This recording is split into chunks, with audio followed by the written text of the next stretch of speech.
오늘은 요한복음 11장 25절에서 26절에 있는 말씀을 가지고 나의 부활 진앙이라는 제목으로 말씀을 함께 나누기 원합니다. 먼저 말씀을 봉독하겠습니다.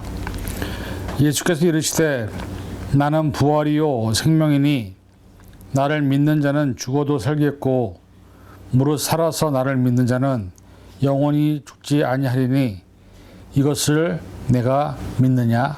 아멘. 기도하겠습니다. 하나님 감사합니다. 긴 어둠의 터널의 시간을 보내고 2023년 부활주의를 맞이하게 하심을 감사합니다. 우리가 살아온 시간, 또 앞으로 살아갈 시간도 힘들고 어려운 일이 많이 있겠지만 주님만 의지하고 하나님만 바라보며 나아가기를 원합니다. 우리가 갖고 있는 부활 신앙을 점검하게 하시고 우리의 삶을 통해서 하나님 원하시고 바라시는 뜻이 무엇인지를 깨닫는 시간 갖게 하여 주옵소서. 모든 것 감사드리며 예수님의 이름으로 간절히 기도하옵나이다. 아멘. 오늘은 2023년 부활주일입니다. 그 어느 때보다 의미 있고 감격스러운 날이 아닌가 생각이 됩니다. 왜냐하면 우리는 오랜 시간 동안 코로나 바이러스의 죽음에 대한 공포를 경험했고 실제로 수많은 사람들이 바이러스로 인해서 죽음을 경험했기 때문입니다. 그러한 모든 시간을 지나서 우리는 지금 부활절을 기념하고 있습니다. 성경에서 죽음에서 부활한 대표적인 사람의 이야기를 우리는 나사로를 생각할 수 있습니다. 예루살렘의 입구 베단이라는 마을에 사는 나사로는 병을 앓고 있었습니다. 나사로의 여동생은 마리아와 마르다인데 동생 마리아는 예수께 향유를 붓고 자기 머리카락으로 그분의 발을 닦아드린 여자였습니다. 그 자매들은 예수께 오빠의 병세를 알렸고 예수님께서 나사로의 집에 도착했을 때 이미 나사로가 무덤에 묻힌 지 나흘이나 지난 때였습니다. 두 자매는 주님께서 여기에 계셨더라면 제 오빠가 죽지 않았을 것입니다라며 눈물을 흘렸고 예수님 역시 눈물을 흘리며 나사로야 이리 나오너라 하며 외치는 그런 장면이 요한복음 11장 44절에 나옵니다. 그런데 중요한 것은 죽었던 이가 손과 발은 천으로 감기고 얼굴은 수건으로 감싸인 채 동굴 무덤으로 나왔습니다. 사실 예수님은 공생의 기간 동안에 나사로뿐 아니라 다른 사람도 살리신 사건이 성경에 기록이 되어 있습니다. 그 당시 나사로의 죽음과 다시 살리는 이 사건은 유대 권력자들이 예수님의 체포를 더 이상 방관하거나 미룰 수 없는 결정적인 계기가 되었습니다. 이 사건은 그동안에 예수님이 보여줬던 여러 가지 많은 기적보다도 예수님의 죽음과 부활을 명확하게 표현하는 기적이었던 것입니다. 마가복음 5장 22절부터 43절에 보면 야이로의 딸을 살리시는 사건이 나오고 누가복음 7장 11절에서 17절에는 나인성 과부의 아들을 살리는 사건이 나옵니다. 그리고 방금 말씀드렸던 나사로는 요한복음 11장 1절에서 44절에 그 이야기가 나옵니다. 그런데 야이로의 딸과 나인성 과부의 아들은 죽은 지 얼마 되지 않은 사건에 발생한 사건으로 일부 부인 세력들로부터 기절했다라는 견해가 있는 그런 경우였습니다.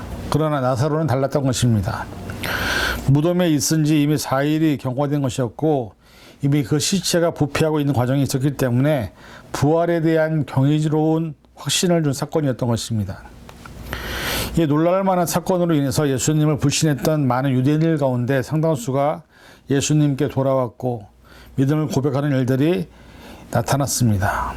이런 차원에서 보면 예수님께서 십자가에 달려 죽으시고 3일 만에 부활하신 사건은 기독교의 복음의 핵심이며 정말 그것이 없다면 기독교는 아무것도 아닌 것이 되고 마는 것입니다. 그러나 사실 안타까운 것은 오늘날 많은 한국 교회에서 이 십자가와 부활이 점점점 사라져가고 있다는 사실을 보게 됩니다. 많은 한국 교회가 십자가도 멀리하고 부활도 멀리한다는 그런 비판적인 여론들이 많이 있습니다. 이런 현실에서 지금 나의 부활신앙은 어떠한가? 정말 내가 지금 복음으로부터 제외되고 있다는 느낌마저 들고 있는 것은 아닌지 우리 스스로를 점검해야 할 때입니다.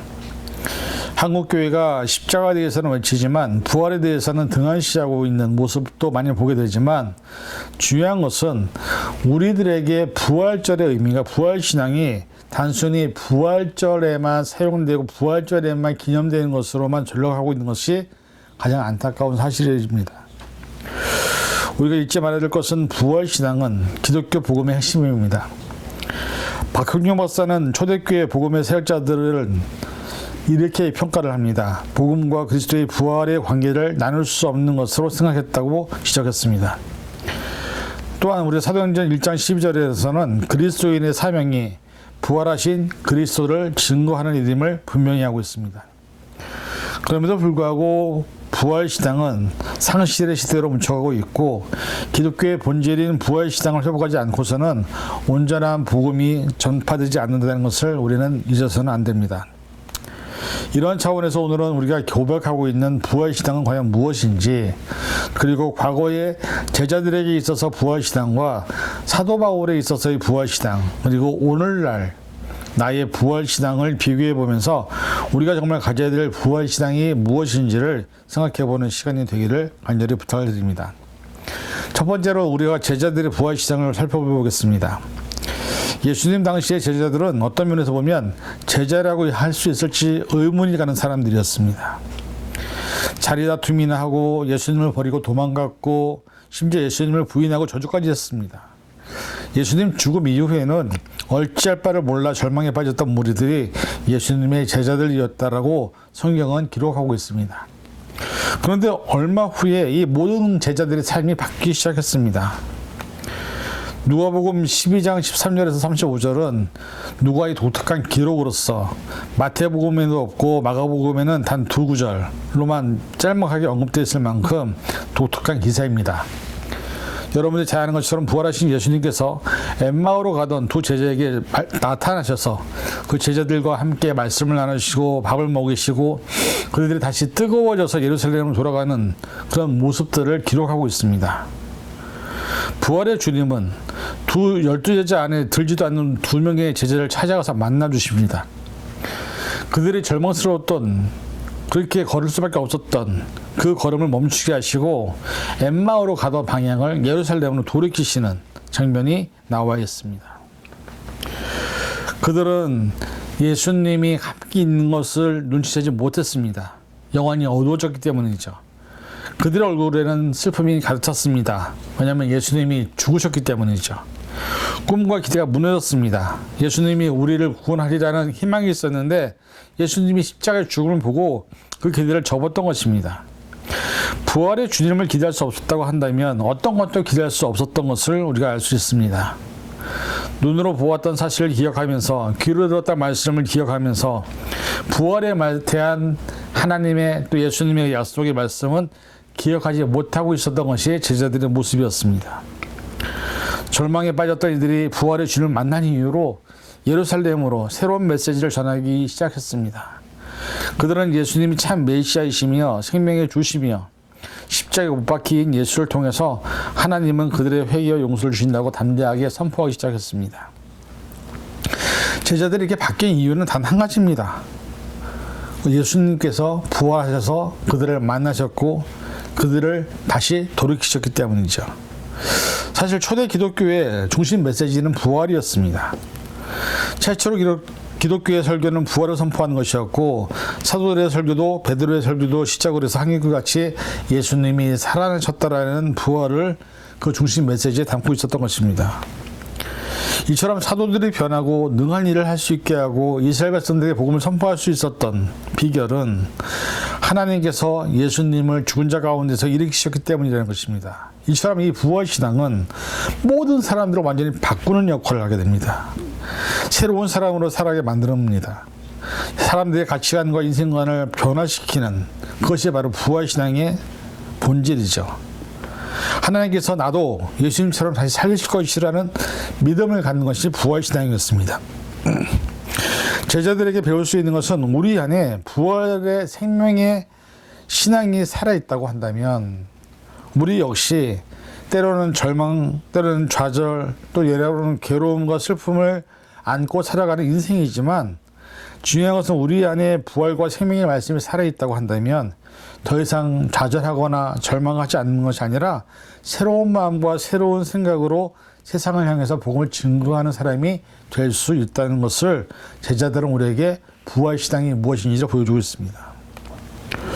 저와 여러분들이 정말 부활하신 주님을 만났다고 한다면 우리는 지금 이 시간 이후로부터는 전혀 새로운 삶으로 변화되어서 하나님의 말씀을, 복음을 증거하는 땅끝까지 복음의 증인이 될 수 있는 종들이 될 수 있을 것이라는 것을 깨달으시고 정말 내 안에 부활신앙이 있는지를 돌아보시기를 바랍니다.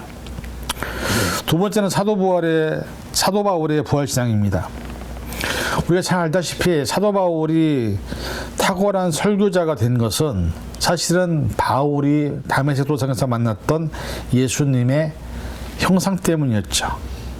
다메섹 도상에서 부활하신 그리스도를 만난 후 바울의 생애는 완전히 달라졌습니다. 그 전에는 사울이었죠. 그러나 이제는 사도 바울로 바뀌어서 그의 인생관, 가치관, 세계관이 완전히 변화되었고 과거에 가장 귀중하게 여기던 모든 것들을 배설물로 여기는 완전히 변화된 삶을 살았습니다. 이처럼 그리스도의 부활은 바울의 생애를 완전히 바꾸어 놓았고 그의 설교와 신학의 중심이 되었던 것을 우리는 보게 됩니다. 바울의 모든 신학이 그리스도의 부활의 관점이 정립되어 있었습니다. 그의 화란의 개혁주의 신학자였던 H. 리디도스는 바울에게 있어서 그리스도의 부활은 구속사의 중심 사건이며 바울의 설교와 가르침 전체의 중심이다라고 평가를 합니다. 만일 바울에게 부활이 없다면 우리에게도 부활이 없다면 우리의 신앙마저도 헛것이라는 것을 이야기하고 있습니다. 결국 바울에게 있어서 신앙의 가장 중심은 부활이었습니다. 이런 바울의 부활 신앙이 고린도전서 15장에는 전체적으로 다 나타나고 있습니다. 그리스도의 부활, 신자의 부활, 그리고 부활의 의미, 또 어떻게 하면 우리가 다시 살 것인지 밀접하게 디테일하게 나타내는 것을 보게 됩니다. 고린도전서 15장 29절에서 34절에 보면 부활의 복음이야말로 구원의 근거가 된다고 바울은 이야기하고 있습니다. 그 말씀 중에는 이런 말씀이 있습니다. 나는 날마다 죽노라. 네가 사람의 방법으로 에베소에서 맹수와 더불어 싸웠다면 내게 무슨 유익이 있으리요. 죽은 자가 다시 살아나지 못한다면 내일 죽을 터이니 먹고 마시자 하리라. 속지 말라. 악한 동무들은 선한 행실을 더럽히나니 깨어 의를 행하고 죄를 짓지 말라. 하나님을 알지 못하는 자가 있기로 내가 너희를 부끄럽게 하기 위하여 말하노라. 그래서 이 바울은 부활이야말로 복음의 가장 근원인 것을 얘기를 하고 있습니다. 또한 고린도전서 15장 22절부터 19절에는 이렇게 이야기를 합니다. 만일 죽은 자가 다시 살아난 일이 없다면 하나님이 그리스도를 다시 살리지 아니하셨으리라. 만일 죽은 자가 다시 살아난 일이 없으면 그리스도도 다시 살아난 것이 없었을 터이요. 그리스도께서 다시 살아나는 것이 없으면 너희의 믿음도 헛되고 너희가 여전히 죄 가운데 있을 것이요. 또한 그리스도 안에서 잠자는 자도 망하였으리니 만일 그리스도 안에서 우리가 바라는 것이 다만 이 세상의 삶뿐이면 모든 사람 가운데 우리가 더욱 불쌍한 자이리라. 즉 이것은 부활이 없다면 우리는 그렇게 불쌍한 자가 될 수밖에 없지만 바울은 역설적으로 얘기하는 것이죠. 부활이 있기 때문에 우리는 불쌍한 자가 아니라고 얘기하고 있습니다. 그래서 부활의 순서에 대해서는 15장 23절부터 28절 이렇게 말합니다. 그러나 각각 자기의 차례대로 되리니 먼저는 첫 열매인 그리스도요. 다음에는 그가 강림하실 때 그리스도에게 속한 자요. 그 후에는 마지막이니 그가 모든 통치와 모든 권세와 능력을 멸하시고 나라를 한 아버지 하나님께 바칠 때라. 그가 모든 원수를 그 발 아래 둘 때까지 반드시 왕노로 사시리니 맨 나중에 멸망받을 원수는 사망이니라. 이렇게 얘기합니다. 그리고 부활을 부인하는 악한 자들에게도 속지 말 것을 당부하고 있습니다. 형제들아, 내가 그리스도 예수 안에서 가진 바 너에게 대한 나의 자랑을 두고 단언하노니 나는 날마다 죽노라. 내가 사람의 방법으로 에베소서에서 맹수와 더불어 싸웠다면 내게 무슨 유익이 있으리요. 죽은 자가 다시 살아나지 못한다면 내일 죽을 터이니 먹고 마시자 하리라. 속지 말라. 이렇게 얘기합니다. 그리고 고린도전서 15장 35절부터 49절에는 부활하신 성도의 몸의 영광스러운 모습들을 표현하고 있습니다. 그리고 15장 50절부터 33절에는 죽음에 대한 최종적인 승리의 노래를 부활장으로 마치고 있습니다. 이처럼 바울에게 있어서 부활은 자기의 삶의 의미였고 목표였고 삶의 전부였습니다. 저와 여러분에게 부활은 무엇입니까?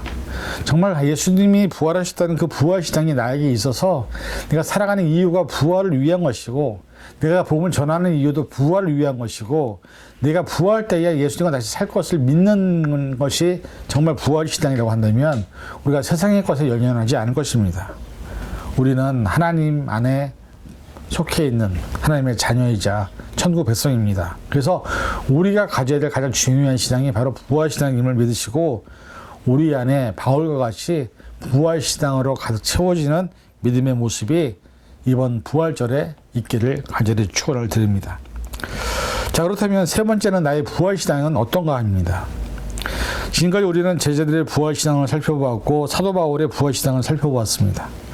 부활신앙이 말씀 안에서 온전히 자리를 잡고 있는 것인지 아닌지를 구별하는 방법은 내가 지금 현재 그리고 앞으로 가고자 하는 삶의 방향과 목적을 보면 그게 부활신앙인지 아닌지를 볼 수 있습니다.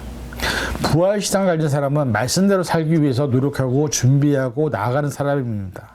그러나 부활신앙이 없는 사람들은 세상적인 것을 추구하고 살아가는 사람들이죠. 제자들의 부활신앙을 보면 세상을 향해 가던 발걸음을 복음을 전하기 위해서 예루살렘으로 다시 돌립니다. 그리고 끝내 순교를 하게 되죠. 결국 진정한 부활신앙은 삶의 마지막까지 복음을 전하다가 순교하는 복음의 증인으로 삶을 마감하는 사람들이 부활신앙의 소유자들이라는 것입니다. 사도 바울 역시 부활신앙의 목표와 방향이 결국 이방인들과 수많은 복음을 알지 못하는 유럽을 향해서 발걸음을 옮겼고, 그곳에서 수많은 교회와 제자를 양육시키며 수많은 성경을 집필했고 마지막에는 순교한 삶으로 생을 마감하게 됩니다. 즉 부활신앙은 삶의 방향과 목적이 세상적인 성공과 아닐 일의 부귀와 안정이 아니라 복음을 전하는 사명을 완수하는 것, 복음을 알지 못해서 구원받지 못한 영혼들을 한 사람이라도 예수님께로 인도하는 사명을 감당하는 사람이 진정한 부활신앙을 가진 사람들의 삶이라고 말씀하고 있는 것입니다. 지금 저와 여러분은 어디를 향해서 가고 있습니까? 내게 주어진 하루하루를 어떻게 살아가고 있습니까? 매일마다 만나는 사람들이 있을 것이고, 그 수많은 사람들 중에 아직도 예수님을 알지 못한 채 세상적인 삶을 살아가는 사람들이 있는데, 구원받을 영혼들이 분명히 있는데 그들을 향해서 나는 복음을 전하고 있는지를 돌아보아야 합니다. 그들과 나를 만나게 하신 이유는 다른 이유가 아니라 하나님이 나를 통하여 그들에게 복음이 증거되기 위하여 사람들을 만나게 하신 것임을 우리 믿어야 합니다. 우리가 진정한 부활신앙을 가졌다고 한다면 우리 입에서는 세상적인 이야기나 판단이나 정죄가 아닌 예수님은 사랑이십니다라고, 예수님을 믿고 구원받아야 된다고, 예수님 믿고 천국 가야 된다는 것을 언제나 우리 입에서 나와야 합니다. 우리의 삶을 통해서 복음의 증인으로서 삶을 보여주어야 하고, 우리가 받았던 그 하나님의 사랑과 은혜를 다른 이에게 나눠주는 삶을 살아갈 때 우리가 진정한 부활신앙의 소유자라고 말씀드릴 수 있는 것입니다.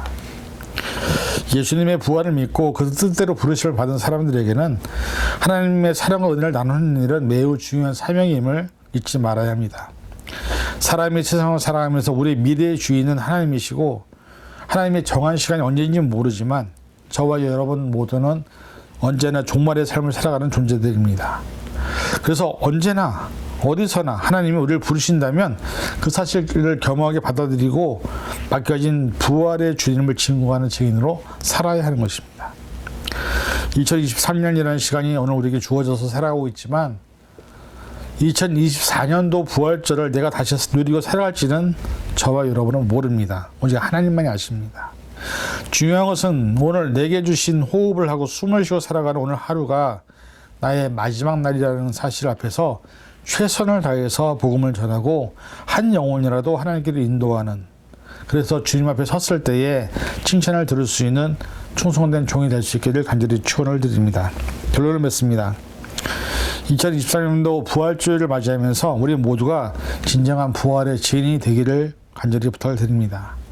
내 생각, 내 뜻과 내 의지, 우리가 그렇게 원하고 바라던 세상의 성공이 아닌 제자들과 같이, 사도 바울과 같이 복음의 증인으로 죽는 그 순간까지 복음을 전하며 순교의 자리라도 아멘하여 영광을 돌리는, 그래서 한 영혼이라도 더 구원해서 하나님께 인도할 수 있는 그런 충성된 일꾼들이 될 수 있기를 주님의 이름으로 간절히 축원을 드립니다. 기도하겠습니다. 사랑해 주님, 우리가 부활의 증인으로 살아가기를 원합니다. 그리스도의 부활이 우리 기독교의 가장 중요한 핵심이며, 부활이 없다면 우리가 예수님과 함께 가는 것이 어렵다는 것을 다시 한번 깨닫습니다. 제자들이 그랬듯이, 사도 바울이 그랬듯이 이제는 우리가 예수님의 제자들로서 부활의 증인으로 살아가게 도와주옵소서. 그래서 우리의 삶을 통해, 우리 입술을 통해 예수님을 증거하게 하시고 하나님의 사랑과 은혜를 나누게 하시고 많은 영혼들을 하나님께로 인도할 수 있는 증인으로 살아가게 도와주옵소서. 모든 건 감사드리며 예수님의 이름으로 간절히 기도하옵나이다. 아멘.